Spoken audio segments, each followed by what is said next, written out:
So how do you start buying properties, investing into real estate, building a rental portfolio, having passive income from real estate without having a credit score, without having any cash, without having any income, right? And you're probably thinking, Tommy, that's almost impossible. What are you talking about? Unless you're like robbing people's houses, you're walking in and you're like, oh, I'm investing into your real estate. Give me your house, get out. You know what I mean? That's like a quick way to actually land yourself in jail, okay? Now, here's my thing, right? Ever since I was 18, the only way that I actually thought you can actually buy real estate was basically two ways, cash, or you get a loan from the bank for 30 years and you keep paying it off until the day that you almost pay it off completely, but right before you pay it off, you kind of die, okay? So then you pass it on to your kids or the bank kind of takes it, okay? It's either two ways. Those are the only two ways that I actually thought about, but I kind of figured out a way to actually borrow money from people that are, just as qualified. You borrow the money from them, and this is a bank, okay? It's kind of like a bank. You borrow the money from them, and then they fund the deals, and then you can actually buy their real estate. Now, here's the thing. Whenever you're asking the bank for money, they're always taking a look at you and then the investment. What this means is that if you go to the bank and you ask for a loan, they're going to say, well, Tommy, what's your credit score? How long have you been working for? What's your income? Let's see your pay stubs. Let's see your tax returns. Let's see all this information, and you know why they do this, okay? And I know why they do this also, because in 2008, when the entire subprime mortgages were happening, and there was like going insane, and the world almost ended, because it was crazy. By the way, there was this girl. I said this story a long time ago, but there was this girl, like she was literally like working in a cafeteria as a waitress, and she owned around 30 to 40 homes because she would just walk in the bank in 2008, and she would be like, yeah, I earn a lot of money. Can I get a house? And they'll be like, yeah, come in. You know what I'm saying? But you can't do that anymore because there are so many regulations. So even if you're investor savvy, you know what to do, and you know all the math, you still can't get it, right? Now, you're probably wondering, Tommy, how do I do this? And there's only really one thing you need to do and kind of understand to actually be able to do this. And this entire thing is called LTV. What this means is basically loan to value. Now, prior to taking a real estate course, prior to doing a lot of research, I didn't know what that meant, okay? And every single other person has kind of like a real estate expertise that probably know what that means. But for the average person that was out there when I was 18, I didn't know what any of that stuff meant, right? And by the way, you don't have to be 18 like I'm saying in this entire example. You can be in your 30s and 40s and 50s or 60s and still don't know what any of this means, okay? Because nobody teaches you in school, nobody teaches you in college. You can't learn this information unless you actually go out there and try to learn it, right? So here's what it means, right? Loan to value, LTV, is basically when the bank gives you money based on the appraisal and not what the house is actually selling for, okay? Now you're probably confused, so let me explain it to you very easy and not very complicated, all right? So say for example, you're buying my house, right? And this house right here, say I'm selling it for $100,000, right? Which is impossible because you can't even buy a trash can for $100,000 in New York, okay? So say for example, I'm selling it for $100,000 and you had an appraiser come in, a professional, appraise that house at around $200,000, right? So you find the house that's being sold for around 50% less what it's appraised for. Now, what this means is that, well, by the way, you can only really do this when you find a motivated buyer, right? In this case, in my situation, it's kind of like, oh my gosh, I'm getting a divorce. I don't want to live here anymore. There's ghosts in my basement. I don't want to stay here. Just get me out. Get me cash. If you can close in 5-10 days, even better, all right? Now, here's how you do this, all right? This means that you found, one, a motivated buyer, and you actually found a home or a house or a complex, whatever it is, that's actually going for almost half of what it's actually appraised at, right? Now, whenever the bank is going to give you the loan, right? I'm talking about this side, right? This is the bank side, and then I'm going to actually talk to you about what you can actually do to actually get the money if you don't meet the bank's criteria, right? Because the bank's criteria is kind of very strict because what they did in 2008, right? But if you don't fit that criteria, there's another way to actually do it, but you won't get this entire like 4%, 5%, 6%, 8% from the bank. You will get it for around maybe between 8 to 12%, all the way up to 15%, depending on what you actually choose to actually get. Okay, so it's very complicated, but let me explain, right? So for example, if the bank comes in and they say, all right, so what is it appraised at? Well, the home is appraised. I did an appraisal by a professional, and if they do want to do an appraisal also, they can also do that. The home is appraised at $200,000. Now, this means that the bank is going to give you around between, usually, whenever they say like, well, the bank is going to give you 90% of whatever the house is worth or 80% of whatever the house is worth, and then you get like 20% down payment. That's the down payment. The LTV is what the bank is actually going to put towards it. That's the loan to value, okay? So in this case, say the bank says, well, Tommy, we're going to give you, well, I'm the seller, I'm the one selling. In this case, like whatever your name is, Billy, we're actually going to give you 90% of what the home is worth, the LTV, and then you can put down a down payment of 10%, okay? Or you can do 20%, whatever you choose, right? Now, 10%, right? So in this case, we'll say $200,000 is the appraisal. We times it by 0.90 because that's how much the bank is going to give you. Let's say in this case, Chase. We times it, well, we do equals, and we get $180,000. That's how much the bank is actually going to give you. Now, in this case, think about this, right? In this case, you just got funded 180%, right? Because you're only buying it for $100,000, but the bank is giving you a loan based on the value of the property, the appraisal, not what it's actually selling for, right? Now, this could be like, a little like hectic in a way that, for example, right, if you reverse it, and the guy is selling the house for $200,000, but it's only worth $100,000, and the bank is only going to give you an LTV based on what it's actually worth, right? That's a reversal. So in this case, you would take the $100,000 and you would minus it, right? And you'll get $80,000 left. You can choose to either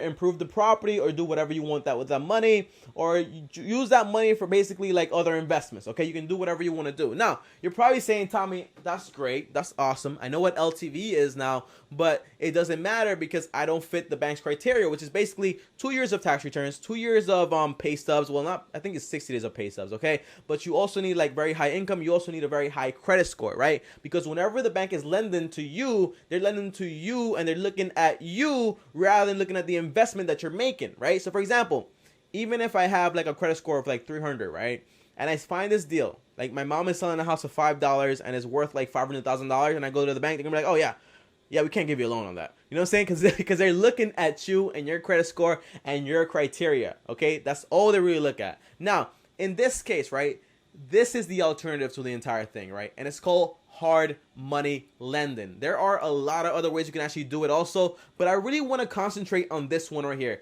hard money lending. Now, what this means is that you're gonna get the money basically from a fund, right? Now, have you ever heard about like Lending Club? It's basically kind of like that, but kind of like just for real estate and stuff like that. Now, in the description down below, I provided a link. It's not a referral link. I'm not getting paid, but if you want to sign up to Audible or ACORN or whatever you want to do, I do get paid for those, so you can do that. But this is just like a research link that you can actually use to actually go and compare rates, okay? What this does, right, this link that I put in the description actually shows you the top 10 hard money lenders out there, and they're basically kind of like funds, okay? So you can either be like an investor where you're investing money into the fund and you're getting between like 5 to 10% from it, or you can be the one taking the loan out and you have to pay between 8 all the way up to 15%, okay? Now, when you do this type of stuff, there are a whole bunch of fees like origination fees and a whole bunch of other little fees, so just make sure you know what you're doing and you know what all this stuff means. If you don't know what it means, hey, it's just a quick Google search. You search it up, you find out, and then you just got smarter, okay? So in this case, I would go to one of these places. Now, I did find a place that's kind of very interesting. Now, I do want to make sure you guys understand, right? There are funds literally for everything out there. What this means is that you're going to go to one of these hard lender funds, right?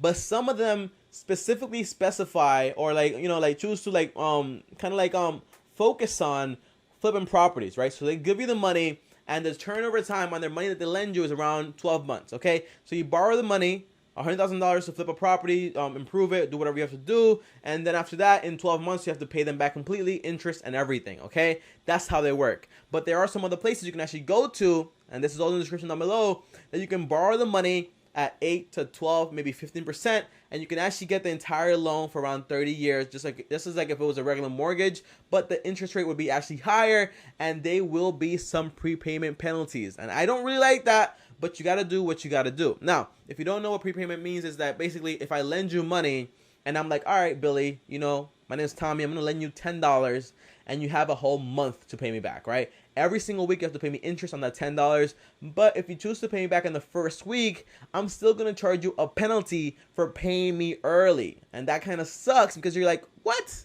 But that's just how they work, and that's all in the terms, so you might want to have to read over everything. So in this case, when you're going to a hard money lender, this is what's so fantastic about it, okay? When you go to a hard money lender, they're not just looking at you, they look at you second, right? And what they're really looking at is basically the property, the deal, the investment. They look at the property, look at the deal, the investment, because that's where the money is actually going to be held, okay? That's the collateral for the loan. If you can't pay them, they just take the house, they flip it, and they make their money. In this case, for example, right? I used this example before, but I really want to use it because, hey, it's a very effective example. Say I'm in bankruptcy court, right? Bankruptcy court, I'm about to go bankrupt, and it's just like crazy.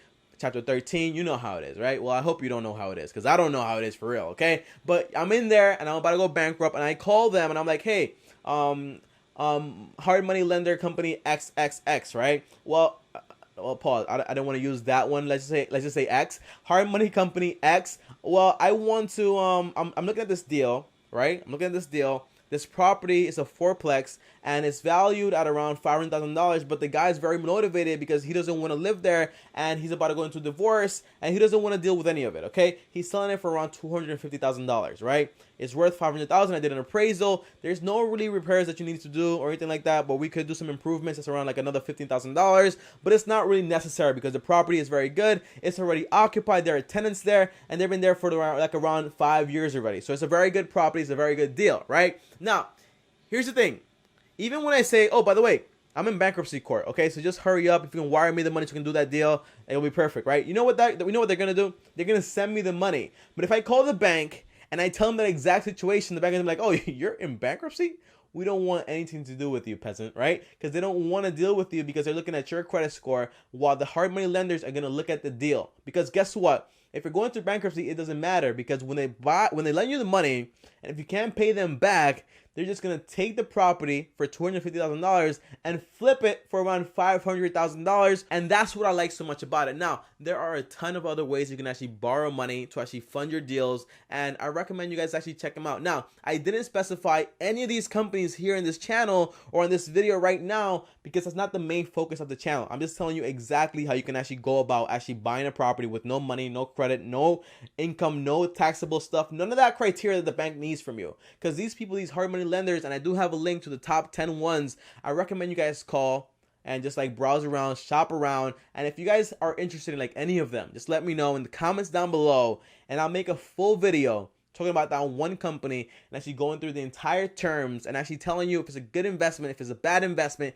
and what I actually think about the entire thing, okay? That's a completely different video, but for this video, I just wanted to let you know that there is a way for you to actually start investing into real estate without having to wait 3, 4, 5 years to meet the bank's criteria, okay? Because it's too long and is way too slow also, okay? Guys, my name is TommyBryson. If you don't know me, you know me now. Thanks for watching this video. If you like anything I had to say, go ahead and like, subscribe, and comment. Every time you comment, every time you like, every time you subscribe, that's how I know you guys like the videos. And if you subscribe and comment down below and give me an idea of any kind, like most likely I'll do the idea like the next day. And if, by the way, if you want to come to the channel and actually talk real estate or talk any business or talk finance or talk budgets or talk whatever you want, let me know. We can do a Skype call and make it happen, and you can be live on the show yourself. I'll see you guys next time in my next video. Thanks for watching, and peace. You've got to start at the bottom if you're ever gonna reach the top. You've gotta watch all the seeds you sow.